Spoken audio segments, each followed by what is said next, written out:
जय हिंद दोस्तों। आज आपके सामने बहुत गजब की वीडियो लेके आया हूं। दोस्तों आरएमसी की बात आज हम इस वीडियो में करेंगे। जो भी लोग घर बना रहे हैं या घर बनाने के लिए सोच रहे हो वो आरएमसी के लिए जरूर जान ले। कुछ ये इसमें कुछ जरूरी बातें आज आपको मैं आरएमसी के बारे में बताऊंगा। कई बार वे कंफ्यूज रहते हैं कि लेंटर डालना है या कुछ भी करना है कि आरएमसी यूज करे कि ना करे। मैं इसमें आज सारा कुछ बताऊंगा आपको कि आरएमसी यूज करनी चाहिए कि नहीं करनी चाहिए या आरएमसी यूज कहां होती है, सारा कुछ बताऊंगा। ध्यान से आप वीडियो को देखो, ध्यान से सुनो मेरी बात, एक एक पॉइंटों पे आप ध्यान दो। सारी चीजें बताता हूं आपको कि आरएमसी कहां यूज करनी चाहिए और मैनुअली वर्क कहां कहां यूज करनी चाहिए। आरएमसी का जो ज्यादा काम होता है, आरएमसी का नाम होता है पूरा रेडी मिक्स कंक्रीट। और आरएमसी जो यूज होती है वो ज्यादातर बड़े प्रोजेक्टों में यूज होती है जहां पे स्टॉक में आरएमसी की जरूरत है, यानी कंक्रीट की जरूरत है। जैसे कि ब्रिज हो गए या फिर मेट्रो के प्रोजेक्ट हो गए या फिर बहुत बड़ी एक सोसाइटी बन रही है 500 फ्लैट 1000 फ्लैट की, वहां पे आरएमसी का यानी स्टॉक वर्क जहां पे है, जहां पे हमें बहुत ही बल्क में कंक्रीट की जरूरत है, वहां पे आरएमसी का ज्यादा यूज होता है। 90% प्रोजेक्ट जो भी बल्क वाली जगह है जहां पे बल्क में हमें कंक्रीट की जरूरत है वहां पे आरएमसी की जरूरत पड़ती है। एयरपोर्ट वगैरह हो गए, मेट्रो हो गए, इन सब जगह आरएमसी की जरूरत हमें पड़ती है। लेकिन साइड जैसे कि छोटी कोई साइड होगी, मान लो 1 मंजिल का घर बना रहे हो, आप 2 मंजिल का घर बना रहे हो, 3 मंजिल का कोई घर बना रहे हो, उसमें आरएमसी की जरूरत नहीं है। कई बार लोग सोचते हैं कि भाई हम छोटा सा एक मकान बना रहे हैं 100 गज का, 200 गज का, 500 गज का, और उसमें आरएमसी डाले कि ना डाले। डाल सकते हो, कोई प्रॉब्लम नहीं है। जगह जगह हर शहरों में बैचिंग प्लांट लगे हुए हैं, आप आरएमसी डाल सकते हो, उसमें कोई प्रॉब्लम नहीं। क्योंकि आरएमसी के मैनुअली से अच्छे एडवांटेज है। क्योंकि मैनुअली में तो बहुत सारी प्रॉब्लम हो सकती है, लेकिन जो आरएमसी है उसमें ऐसी कोई प्रॉब्लम नहीं होती। मैं आगे वीडियो में बताऊंगा कि क्या प्रॉब्लम उसमें मैनुअली में होती है और क्या चीज आरएमसी में होती है। तो छोटे मकान जो बनते हैं वो भी यूज कर सकते हैं, लेकिन ज्यादातर जहां भी मैंने देखा है कि वो जो बड़े प्रोजेक्ट जो होते हैं, ब्रिज होगी, डैम हो गए, मेट्रो के जो प्रोजेक्ट हो गए उन पे हो गए, या एयरपोर्ट वगैरह हो गए, उन पे आरएमसी का यूज ज्यादा होता है। नंबर 2 जो पॉइंट है, आरएमसी बनाई जाती है एक बैचिंग प्लांट में। आरएमसी का एक बैचिंग प्लांट होता है काफी बड़ा, जो कई बारी जो बड़े प्रोजेक्ट होते हैं वहां पे तो बड़े प्रोजेक्टों पे साइडों पे भी प्लांट वो लग जाता है। लेकिन कोई अगर मीडियम प्रोजेक्ट है कोई, तो या वहां पे जगह नहीं है, उतना एरिया नहीं है वहां पे, तो थोड़ा साइड से दूर जाके भी वे बैचिंग प्लांट लगते हैं। बैचिंग प्लांट की एक अलग वीडियो है कि बैचिंग प्लांट की एक अलग से वीडियो मैंने डाली हुई है, आप चैनल पे जाओ, उसमें आपको बैचिंग प्लांट के बारे में सारी चीज मिलेगी। तो उस बारे में मैं बात नहीं करूंगा आज, तो बात यही करूंगा सिर्फ कि आरएमसी का एक अलग से बैचिंग प्लांट होता है, उसमें आरएमसी का कंक्रीट बनाई जाती है सारी। नंबर 3 जो पॉइंट है इसमें,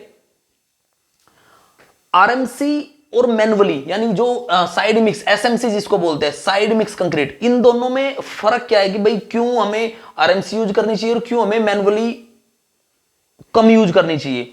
क्योंकि आरएमसी में क्या होता है, आरएमसी एक प्रॉपर वेइंग कंप्यूटर मशीन होती है। आरएमसी जो बनती है, जो रेडी मिक्स कंक्रीट तैयार होती है, जब वो बैचिंग प्लांट में बनाई जाती है तो उसके ना एक कंप्यूटराइज एक मशीनरी सिस्टम है, पूरा एक कंप्यूटराइज मशीन है और वेइंग सिस्टम है उसमें। यानी अगर आपने M25 M30 M20 कोई भी ग्रेड में अगर आपने कंक्रीट तैयार करवानी है तो उसका एक वेइंग सिस्टम है कंप्यूटराइज। उसमें आप एक उसके जो भी पॉइंट है कि हमने M20 बनवानी है तो उसका एक वेइंग सिस्टम है। उसमें M20 में जितना भी वेट का हमने बजरी डालनी है, रेता डालना है या सीमेंट डालना है या पानी डालना है, वो उतना ही डलेगा कि जितने लीटर पानी चाहिए उतना लीटर पानी डलेगा, जितना किलो आपको बजरी चाहिए उतना किलो बजरी डलेगा, जितना किलो आपको रेता चाहिए उतना किलो आपको रेता डलेगा, सीमेंट डलेगा। वो वेट के साथ वेइंग सिस्टम है वहां पे और कंप्यूटराइज मशीनरी है सारी कुछ। लेकिन जो एसएमसी में है यानी जो मैनुअली आप कंक्रीट बनाओगे उसमें ऐसा नहीं होता। उसमें सारा कुछ जो भी होगा वो अंदाजे से होता है। हालांकि उसका भी एक ग्रिड सिस्टम होता है कि M25 है, M20 या M20 अगर हम बना रहे हैं तो 1.5-3 का अगर हमने रेशियो बनाना है तो उसका भी एक सिस्टम है कि भाई 1.5-3 का हमने बना के, और M20 ये ग्रिड है इसका। लेकिन फिर भी उसमें उतना नहीं है, यानी वेट करके नहीं बनाते, अंदाजे से बनाते हैं। टोकरी तसले ये साइडों पे यही चीजें होती है उनसे बनाते हैं, और लेबर बनाती है तो उसको प्रॉपरली कभी नहीं बनाते। उनको पानी के बारे में नॉलेज नहीं होती, पानी कितना डालना चाहिए, 1 m³ में कितना सीमेंट डालना चाहिए, वो चीज कुछ नहीं है, मतलब केवल अंदाजा ही है हर तरह से। और लेकिन ये एक वेइंग सिस्टम होता है सारा कुछ। उसके बाद आ गया स्टोरेज। आरएमसी के लिए सबसे बड़ी जो प्रॉब्लम है कि अगर हम आरएमसी लाते हैं तो वो बाहर से आएगी, बाहर प्लांट होते हैं, दूसरी जगह कहीं भी प्लांट होते हैं वहां से आरएमसी होती है। हमें साइड पे ज्यादा स्टोरेज की जरूरत नहीं है।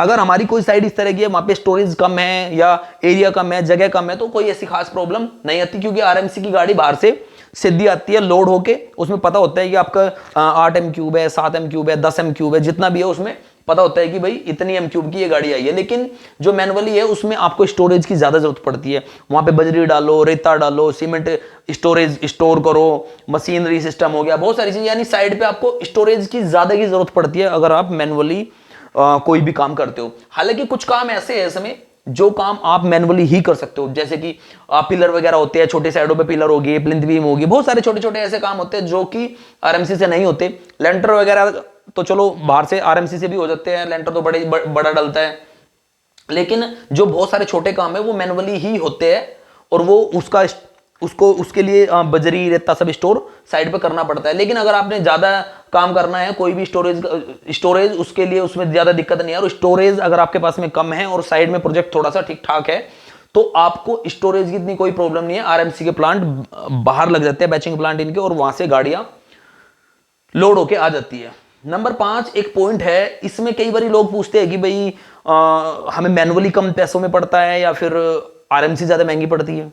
तो इसमें मैं आपको बताना चाहूंगा कि प्राइस के मामले में, बजट के मामले में अगर आप जाओगे तो आरएमसी आपको थोड़ी सी महंगी पड़ेगी, यानी एसएमसी से, साइड मिक्स से थोड़ी सी महंगी। यानी अगर अप्रोक्सी मैं बता रहा हूं, अगर ये लगभग 4500 रुपए पर एम क्यूब पड़ती है, तो ये लगभग 4000 रुपए पर एम क्यूब पड़ेगी आपको। यानी प्राइस में अगर आप लेके चलो तो थोड़ा सा आरएमसी आपको महंगी पड़ेगी साइड मिक्स कंक्रीट से।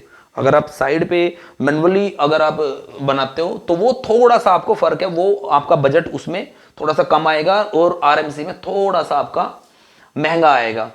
आरएमसी में जो ग्रिड होती है वो ग्रिड प्रॉपरली आप बता दो, जैसे कि 5, 7.5, 10, 15, 20, 25, 30 अलग अलग ग्रिड होती है।